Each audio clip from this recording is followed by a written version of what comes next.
ప్రస్తుతం వాతావరణం అనేది చాలా చల్లగా ఉంటుంది. దీనికి కారణం పెరిగిన వాయు కాలుష్యం. సో ఈ చల్ల గాలికి మనం ఎక్కువ ఎక్స్పోజ్ అవడం వల్ల మన బాడీలో అనేక రకాల రుగ్మతలు అనేవి వస్తూ ఉంటాయి. ముఖ్యంగా చర్మానికి చూసినట్లయితే చర్మానికి సంబంధించి మనకు పగుళ్ళు, అవి పెదముల మీద కానివ్వండి లేదా మన అరికాల్లో కానివ్వండి మన అరిచేతుల్లో కానీ ఎక్కువ పగుళ్ళు అనేవి గమనిస్తూ ఉంటారు. సో ఈ పగుళ్ళు మనం అధించాలంటే ఖచ్చితంగా మనం బయట వాతావరణానికి వెళ్ళేటప్పుడు ఖచ్చితంగా స్వెటర్ ధరించాలి, అలాగే మంకీ క్యాప్ ధరించాలి, హ్యాండ్ గ్లౌజ్, ఫుట్ వేర్ ఖచ్చితంగా ధరించాలి. అప్పుడు మనం ఎక్కువ చల్లగాలికి ఎక్స్పోజ్ అవుతాం. తద్వారా మనం పగుల్ని కొంత మేరకు నియంత్రించవచ్చు. అంతేకాకుండా మన బాడీని మనం హైడ్రేటెడ్ గా ఉంచాలి. మన బాడీని మనం హైడ్రేటెడ్ గా ఉంచడం కోసం ఎక్కువ డ్రింక్స్ అనేవి మనం తీసుకోవాలి. ముఖ్యంగా వాతావరణం చల్లగా ఉంది కాబట్టి వామ్ సూప్స్ లేదా గ్రీన్ టీ లేదా హెర్బల్ టీ లేకపోతే మనం గోరువెచ్చని వాటర్ కూడా ఎక్కువగా తీసుకోవడం వల్ల మన బాడీని మనం హైడ్రేటెడ్ గా ఉంది. సో మన స్కిన్ ని మాయిశ్చర్ గా ఉంచడం కోసం మనం మాయిశ్చరైజర్స్ వాడచ్చు. గ్లిజరిన్ కానివ్వండి, వ్యాజిలిన్ కానివ్వండి లేదా కొబ్బరి నూనె కానివ్వండి. సో ఇవి మనం వాడడం వల్ల మన బాడీ ఎక్కువ డిహైడ్రేషన్ గురి కాకుండా ఉంటుంది. తద్వారా మన పెదవుల పగులు కానివ్వండి, సో చేతి వేళ్ల పగులు కానివ్వండి, అరికాల పగులు కానీ రాకుండా ఉంటుంది. అంతేకాకుండా తగినంత నిద్ర. సో ఈ చలికాలంలో ఖచ్చితంగా మనం మినిమం 6 to 8 hours అనేది నిద్రపోవాలి. ఎప్పుడైతే మనం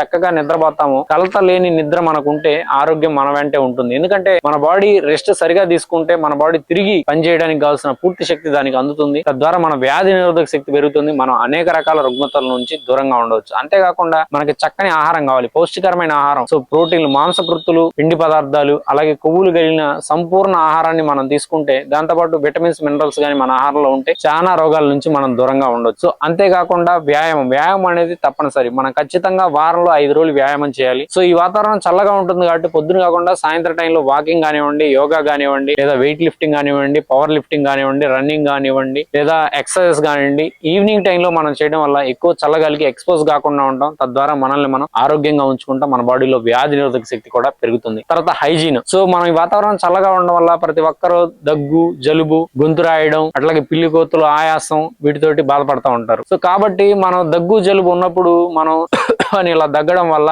సో మనం దగ్గిన తుంపర్లు మన చేతిలో ఉంటే పక్కన వాళ్ళకి హ్యాండ్ షేక్ ఇవ్వడం కానీ లేదా మనం ఏదైనా వస్తువుని హ్యాండిల్ చేసినప్పుడు ఆటోమేటిక్ గా మనం ఉన్నటువంటి వైరల్ ఇన్ఫెక్షన్ అనేది వస్తువుల మనకి ఇతరులకు కూడా వ్యాప్తి చెందుతుంది. కాబట్టి మనం దగ్గేటప్పుడు ఖచ్చితంగా చెయ్యి ఇలా పెట్టుకొని ఇలా దగ్గాలి. సో తద్వారా ఎక్కువ ఇన్ఫెక్షన్స్ అనేవి ఇతరులకి స్ప్రెడ్ అవ్వకుండా ఉంటాయి. అంతేకాకుండా మన హ్యాండ్స్ ని ఎప్పటికప్పుడు మనం క్లీన్ గా, హైజీన్ గా ఉంచుకోవాలి. సో అంటే ఎప్పటికప్పుడు మనం దగ్గిన తర్వాత, తుమ్మిన తర్వాత హ్యాండ్స్ ని వాష్ చేసుకోవడం వల్ల సబ్బుతో గానీ లేదా డెటాల్ తో గానీ సో ఇతరులకు అనేవి ఇన్ఫెక్షన్స్ అనేవి స్ప్రెడ్ కాకుండా ఉంటాయి. అట్లాగే మీరు ఇంట్లో డోర్ నాబ్స్ కానివ్వండి, స్విచెస్ కానివ్వండి, సో ఇలాంటివి హ్యాండిల్ చేసేటప్పుడు ఖచ్చితంగా మీరు హ్యాండ్స్ ఎప్పటికప్పుడు వాష్ చేసుకోవడం వల్ల ఎక్కువగా మనం ఈ చలికాలంలో ఇంట్లోనే ఉంటాం కాబట్టి సో ఇన్ఫెక్షన్స్ అనేవి ఇంట్లో ఎక్కువ ప్రబలి సో మన ఇంట్లో వాళ్ళందరికీ దగ్గు, జలుబు, తుమ్ములు కేవలం మన ఒక్కరు నుండి ఇతరులకు వచ్చే అవకాశం ఉంటుంది. కాబట్టి ఖచ్చితంగా మనం ఈ హైజీన్ అనేది పాటించి తీరాలి. సో ఈ జాగ్రత్తలు పాటించడం ద్వారా మనం వింటర్ లో వచ్చేటువంటి ఈ దగ్గు, జలుబు, సో అలాగే ఆయాసం, పిల్లి కోతల్ని చాలా వరకు అధిగమించవచ్చు. అంతేకాకుండా కొంతమంది ఈ చలికాలంలో ఎక్కువగా జాయింట్ పెయిన్స్ ను ఫీల్ అవుతూ ఉంటారు. కాబట్టి వాళ్ళు వేడి కాపడం పెట్టుకోవడం వల్ల జాయింట్ పెయిన్స్ నుంచి కూడా కొంత రిలీఫ్ ఉంటుంది. ఈ